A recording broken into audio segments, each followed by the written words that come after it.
ಇನ್ನು ಕಾಲ್ತುಳಿತದಲ್ಲಿ ಹಾಸನದ ಭೂಮಿಕ್ ಸಾವು. ಭೂಮಿಕ್ ನಿವಾಸಕ್ಕೆ ಬಿಜೆಪಿ ನಿಯೋಗ ಭೇಟಿ ಕೊಟ್ಟಿದೆ.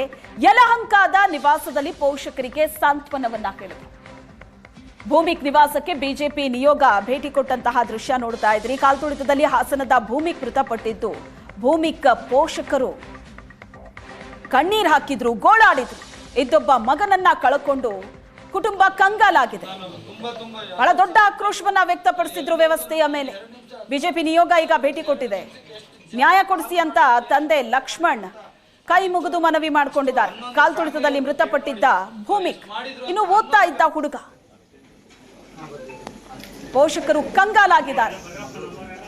ಸರ್ಕಾರ ಕೊಟ್ಟಂತ ಪರಿಹಾರದ ಬಗ್ಗೆಯೂ ಕೂಡ ಆಕ್ರೋಶ ವ್ಯಕ್ತಪಡಿಸಿದ್ರು. ದುಡ್ಡು ಯಾರಿಗೆ ಬೇಕು, ನನ್ನ ಮಗನನ್ನ ವಾಪಸ್ ತಂದ್ಕೊಡೋದಕ್ಕಾಗತ್ತಾ ಅಂತ.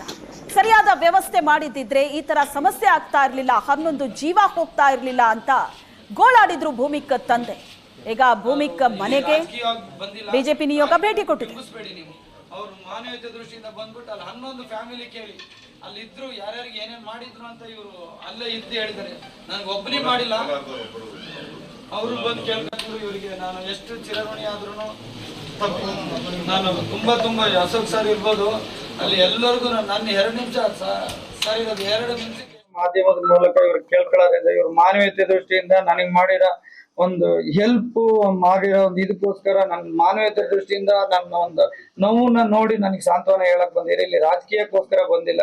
ಅವರು ಮಾನವೀಯತೆ ದೃಷ್ಟಿಯಿಂದ ನನಗೆ ಇಲ್ಲೆಲ್ಲ ಅಲ್ಲಿ ಹಾಸ್ಪಿಟಲ್ ಇಂದ ಹಿಡಿದು ನನ್ನ ಮನೆಗೆ ಹಳ್ಳಿ ನನ್ನ ಹುಟ್ಟೂರಿಗೆ ಹೋಗೋವರ್ಗುನು ಇವರು ತುಂಬಾ ಅಂದ್ರೆ ಇವ್ರಿಗೆ ಮಾಡಿರೋ ಒಂದು ಹೆಲ್ಪ್ ನಾನು ಮರೆಯಕ್ಕಾಗಲ್ಲ.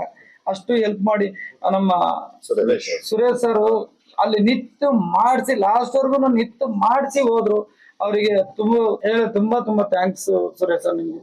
ಯಾಕಂದ್ರೆ ಲಾಸ್ಟ್ ಎಂಡ್ ವರ್ಗು ನನ್ನನ್ನು ಎತ್ಕೊಂಡು ಹೋಗಿ ಮನೆಗ್ ಬಿಟ್ಟು ನಾವು ಎದ್ದು ತಿರುಗಾಡದೇ ಇರೋ ಪರಿಸ್ಥಿತಿನಲ್ಲೂ ನಮಗೆ ಹೆಲ್ಪ್ ಮಾಡಿ ಅವ್ರಿಗಂತ ಹೇಳಿ ಎಲ್ಲಾ ರೀತಿನಲ್ಲೂ ಸಹಾಯ ಮಾಡ್ಕೊಟ್ಟಿದ್ದಾರೆ. ಇದು ಅವರಿಗೆ ಮಾನವೀಯತೆ ದೃಷ್ಟಿಯಿಂದ ನನ್ನ ನೋವನ್ನು ನೋಡಿ ನನ್ನಂತ 11 ತಂದೆ ತಾಯಿಗಳಿಗೆ ಇವ್ರು ಸ್ಪಂದಿಸಿದ್ದಾರೆ.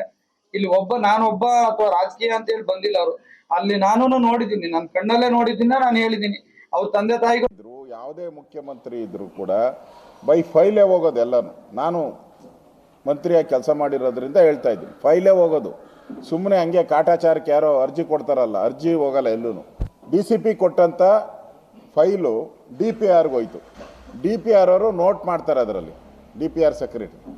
ಹಿಂಗೆ ಪೊಲೀಸ್ ಅಧಿಕಾರಿಗಳು ಈ ಥರ ನಡ್ಸೋಕ್ಕೆ ಕಷ್ಟ ಇದೆ, ನಮ್ಮ ಹತ್ರ ಮೆನ್ ಇಲ್ಲ, ಈ ಥರ ಪ್ರಾಬ್ಲಮ್ ಇದೆ ಅಂತ ಎಲ್ಲ ಹೇಳಿ ಅದನ್ನು DPR ಸೆಕ್ರೆಟರಿ ನೋಟ್ ಆದಮೇಲೆ ಅದು ಚೀಫ್ ಸೆಕ್ರೆಟರಿಗೆ ಹೋಗ್ತದೆ. ಚೀಫ್ ಸೆಕ್ರೆಟರಿ ಏನು DPR ಸೆಕ್ರೆಟರಿ ನೋಟ್ ಮಾಡಿರ್ತಾರೆ ಅದರ ಮೇಲೆ ಶರ ಬರೆದು ಅದನ್ನು ಮುಖ್ಯಮಂತ್ರಿ ಕಳಿಸ್ತಾರೆ. ಯಾಕಂದರೆ ಈ ಇಲಾಖೆ ಬರೋದು ಮುಖ್ಯಮಂತ್ರಿ ಅಡಿಯಲ್ಲಿ. DPR ಇಲಾಖೆ ಮುಖ್ಯಮಂತ್ರಿ ಅಡಿಯಲ್ಲೇ ಬರೋದು. ಮುಖ್ಯಮಂತ್ರಿ